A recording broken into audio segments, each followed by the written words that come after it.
Welcome back नाजरीन। बसरा साहब, आप कुछ करवाना चाह रहे थे कि आप लोग इस पे मुत्तफिक, मुझे याद वैसे नहीं पड़ता बिकॉज़ मैं भी उस प्रेस कॉन्फ्रेंस का हिस्सा था, मैं वहां पे खड़ा हुआ था रिपोर्टर्स में। What exactly happened that day sir? देखिए, 26वीं तरमीम तो हम ये समझते हैं कि ये इससे पाकिस्तान अदलिया का जो निज़ाम है वो तबाह बर्बाद हो गया है। ये अदलिया पर, अदालतों पर, जजों पर खुद को शिमला था, बल्कि ये पाकिस्तान पर हमला है। उसकी वजह उस वक्त भी मौलाना फजल रहमान साहब से जो हमारे मुज़ाकरात चल रहे थे, हमने उनको यही कहा कि अगर ये तरामीम पास हो गई तो आप समझ लें कि पाकिस्तान का अदालती निज़ाम खत्म हो गया, अदालती निज़ाम पे ताले लग गए।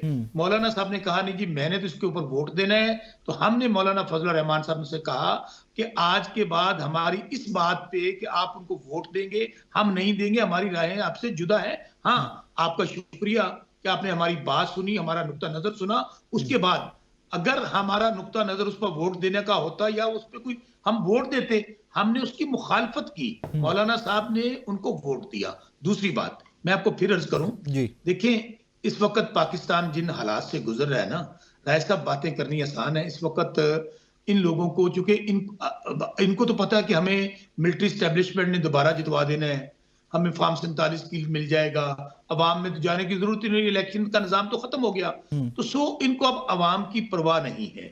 जावेद लतीफ क्या कहता है? कहता है हमारी तो हुकूमत मतलूबा तादाद ही नहीं थी हमारे पास, हमें तो जबरदस्ती हुकूमत दी गई। बल्कि साथ वो ये भी कहता है कि हमें कहा गया कि आपका ये निजाम 5 साल चलेगा और आपकी तरफ कोई नहीं देखेगा। इसलिए अब इन लोगों को, चूंकि इनमें और मैं फिर कह रहा हूं मोहसिन नकवी, काकड़ जो एक अबूरी निजाम था, इनमें कोई फर्क नहीं है। जब एक पार्टी का सरबराह मियां नवाज शरीफ जो कहते थे मियां जी दुआवेगा लग पता जावेगा, वो बेचारा अगर हार गया और पता तो लग गया होगा। एक मिनट, हम सुनते हैं वो कहते हैं जी मियां साहब दोबारा उनको लॉन्च किया जा रहा है, 420वीं बार मियां साहब को लॉन्च किया जा रहा है। और वो सुना यह है कि उनको कमरे से निकालते हैं, बाहर सेन में बिठाते हैं, धूप लगवाते हैं 1 घंटे के लिए, दोबारा फिर कमरे में बंद कर देते हैं। सर 40 साल के, तकरीबन 40 साल का करियर है मियां साहब का, आप कह रहे हैं लॉन्च करने जा रहे हैं, 40 साल हो गए सियासत में उनको। मेरे भाई जिन्होंने महल्ले वाले वोट नहीं देंगे, घर वाले वोट नहीं देंगे, आप कहते हैं 40 साल कैरियर था।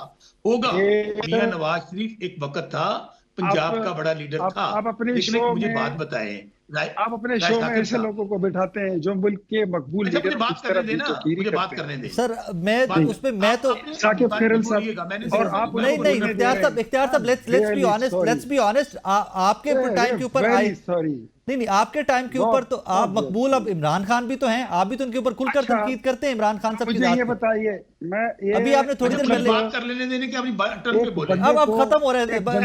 इख्तियार साहब मैं आपकी तरफ आ रहा हूँ, सिर्फ कंप्लीट करने मैं आपकी तरफ आ रहा हूँ, मैं आप ही की तरफ आ रहा हूँ सर, सिर्फ कंप्लीट कर मैंने 190 मिलियन पाउंड का चोर बोला है, नवाज शरीफ का कोई चोरी है, इनकी लैंग्वेज ही गंदी है सर। सर मैं आप ही को प्रॉपर टाइम दे रहा हूँ, मैं आपको प्रॉपर टाइम दे रहा हूँ इख्तियार साहब, मैं आपको प्रॉपर टाइम दे रहा हूँ। मुझे ये बताइए 1 मिनट सर, मैं आपको प्रॉपर टाइम दे रहा हूं, उनको कंप्लीट करने देना। जिंदगी में कभी काउंसलर नहीं बना और आप उसको लाकर बिठा के बड़े बड़े लीडरों की बेइज्जती करवाते हैं।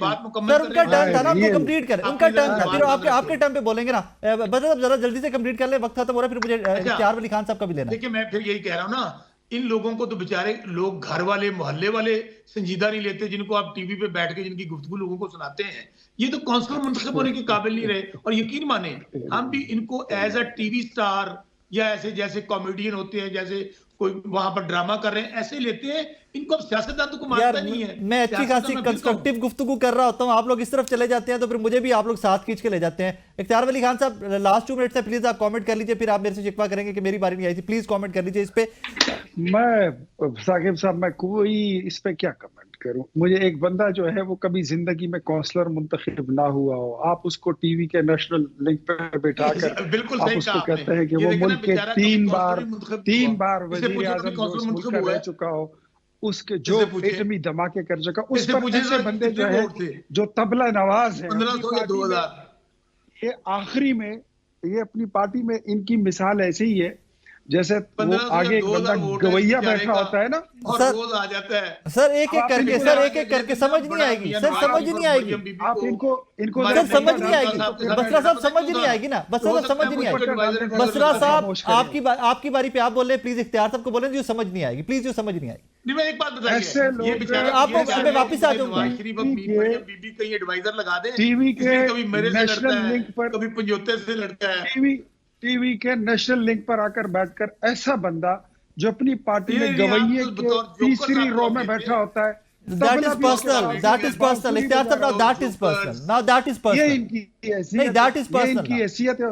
और आप ये ड्रामा नहीं आर्टिस्ट है, पर्सनल ये वो ड्रामा आर्टिस्ट बोल है, छोड़ दें उनकी के बातों वो को नवाज नहीं शरीफ के करते। खिलाफ बात करे, मेरे खिलाफ बात करे, वो पर्सनल नहीं है।